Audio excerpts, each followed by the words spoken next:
Bitcoin at 200,000 is going to look very different.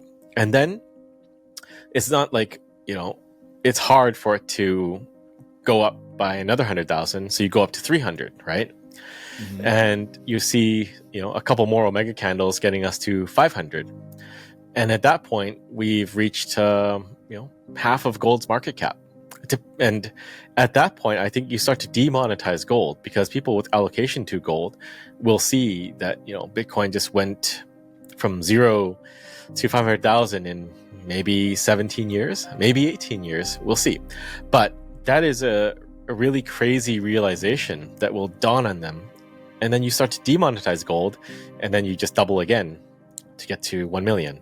So that's kind of the path I'm seeing, that things change as Bitcoin levels up. Once Bitcoin breaks through $200,000, it will mark the start of the largest wealth transfer in modern history. A move that could drive Bitcoin toward $1 million faster than most investors can even process. That's the latest message from Samson Mouw, the CEO of January 3rd. According to him, if Bitcoin reaches even half the total value of gold, around $500,000 per coin, it could cause a major disruption across the world of finance.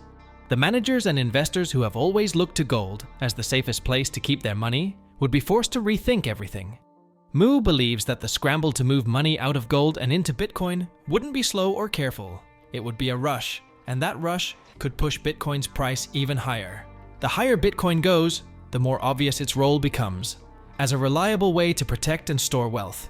As more money flows into it, the traditional assets people once counted on could quickly lose their grip.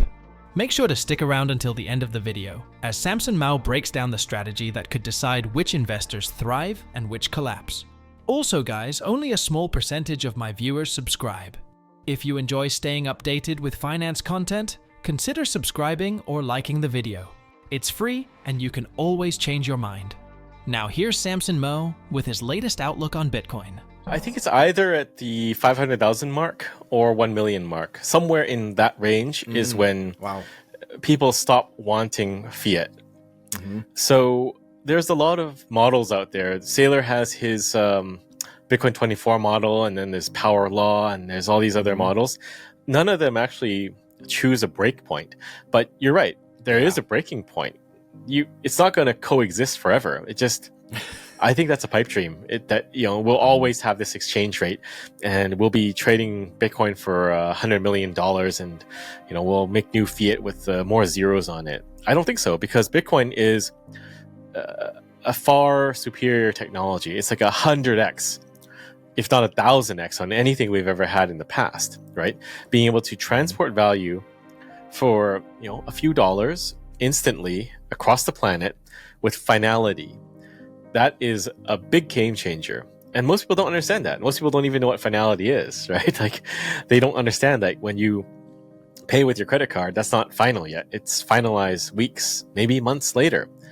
But it's almost like all of this stuff about how money works is a lost art. I mean, Tether is also mining Bitcoin with their yield from the T-bills, right? So it's sort of like they're participating in this market, providing a service that people want.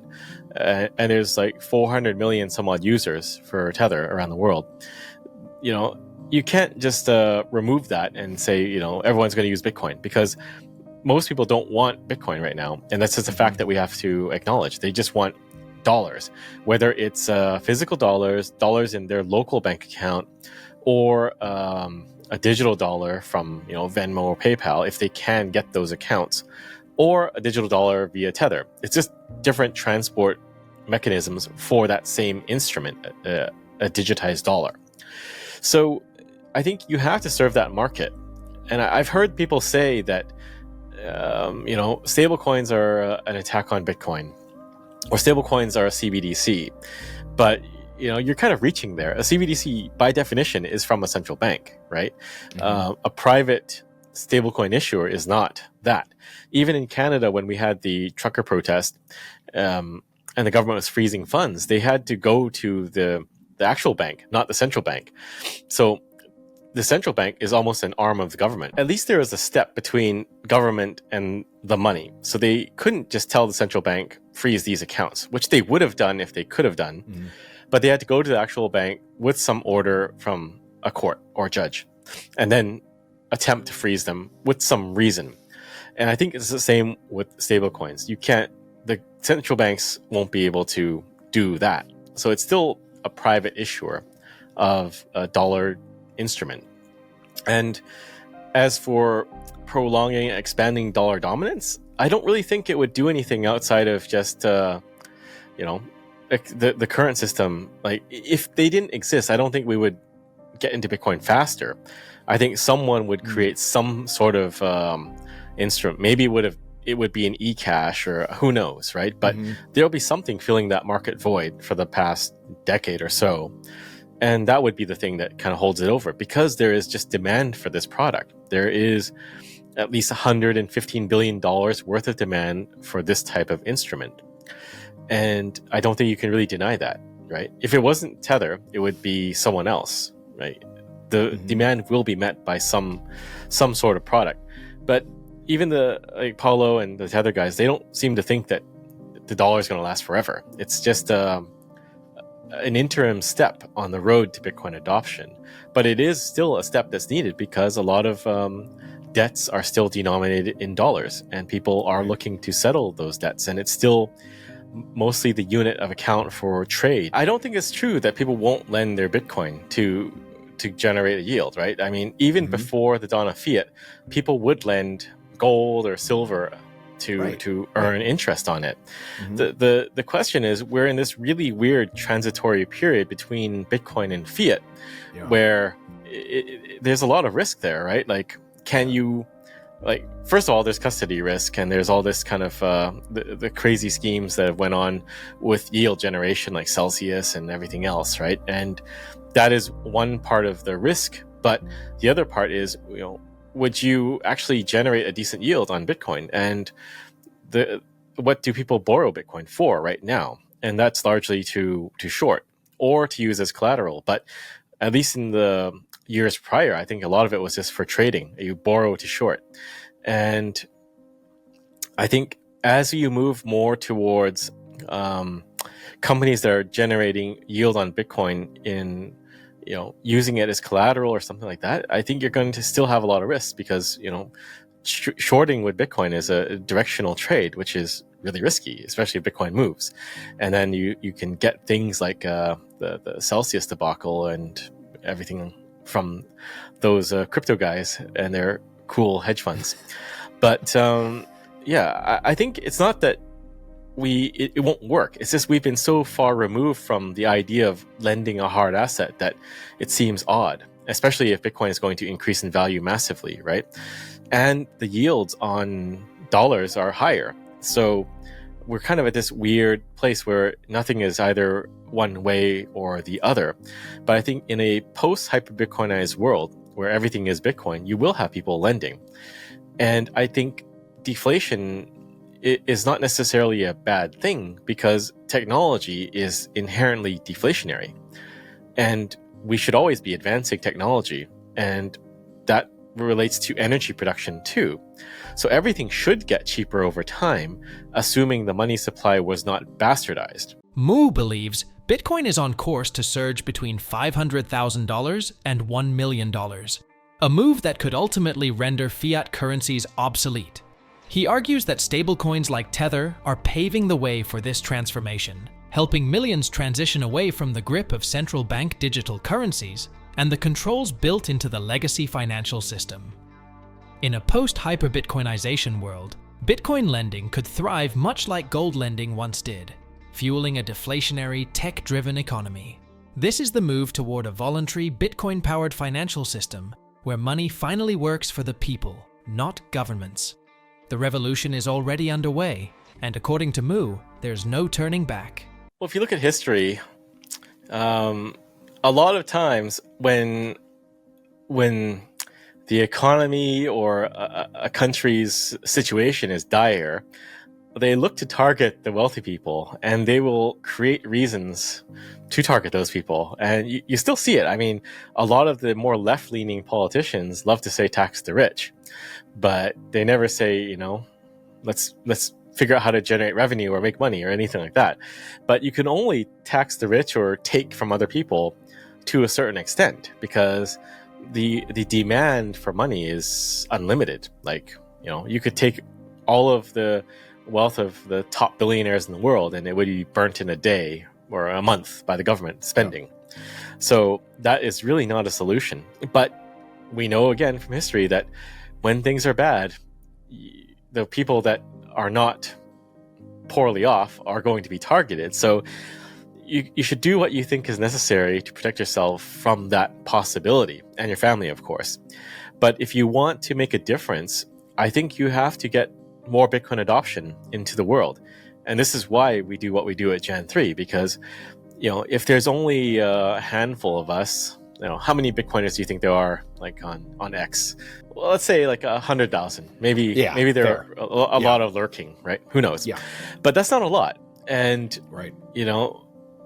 if that's it, then we're very easy to persecute and go after. Right. So you kind of need to get Bitcoin into the hands of more people. I'm not saying distribute your Bitcoin, but nation-state adoption, I think, is a very effective way to have a country adopt a Bitcoin strategy and use that Bitcoin strategy for good.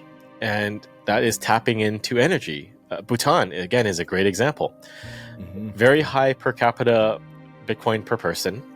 They have mining operations. They can support themselves indefinitely by mining Bitcoin.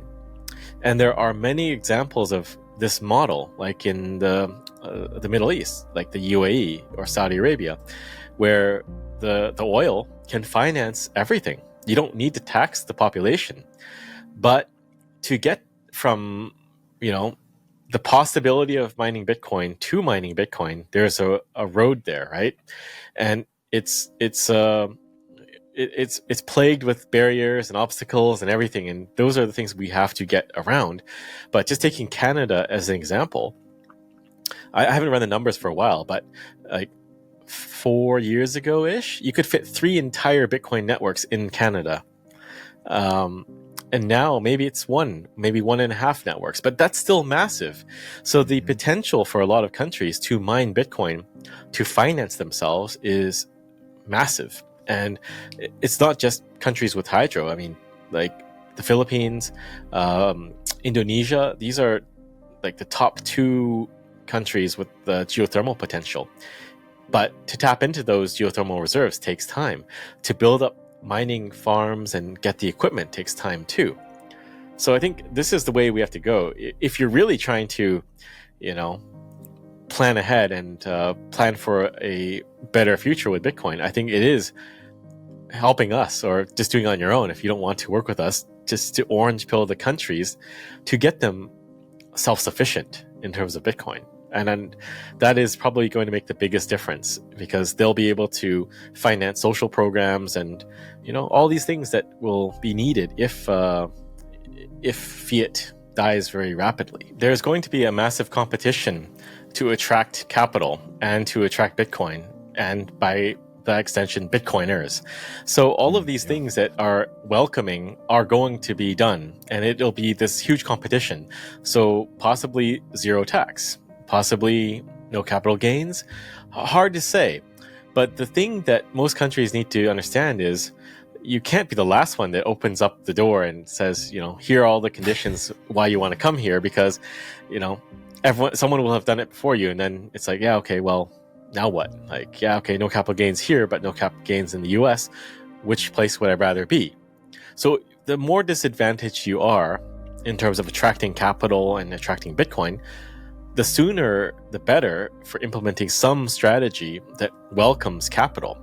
And I think it's starting to be understood that money just can't be printed indefinitely out of nowhere, right? This is why I think that the left-leaning people in the US, Democrats, they're angry about Elon's cutting of their money printer, right? All the funds in US aid and everything like that. That was kind of like unlimited capital for them to deploy. And without that, maybe they're coming to the realization that money is actually important, that you can't just print it out of thin air or take it from the rich or tax from the rich. because it won't work. But maybe this is sort of a wake-up call. And I think it's also a wake-up call for many countries to understand the nature of the business they're in. They are in the business of running the country to grow, to attract money. And that's really what they have to focus on. History has a pattern, and it's not in our favor. When nations run out of options, they turn on its people. They blame success, raise taxes, and try to squeeze whatever they can from those who still have something left. But there's only so much you can take before the system itself breaks down. Strip the billionaires of everything they own, and governments would still burn through it in months. The problem isn't a shortage of money. The problem is a broken model. This is why Bitcoin matters now more than ever. According to Mouw, the real solution isn't to keep playing defense. It's not about hiding or hoping the system holds together a little longer. The answer is adoption.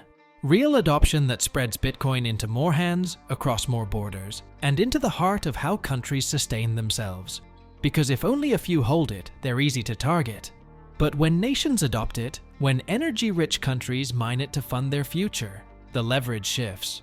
Bhutan's mining operations are already showing what this can look like, and countries with geothermal potential, like the Philippines and Indonesia, could follow the same path. It won't be easy. Mining infrastructure takes time. Energy strategies need to be built, but the window is open and closing fast. The longer governments wait to embrace Bitcoin, the harder it becomes to catch up in a global race to attract capital and talent. The harsh truth is that most politicians still believe they can print or tax their way out of the hole they've dug.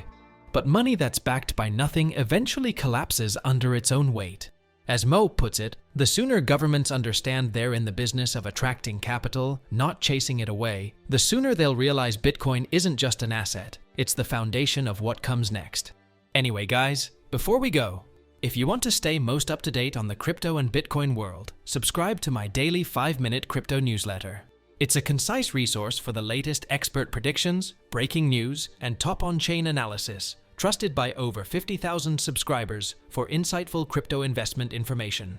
Don't miss out on the opportunity to stay informed in the crypto market. The link is in the description below. I hope you all enjoyed today's video and that it gave you some value. I'll see you all at the next one, and as always, all the best.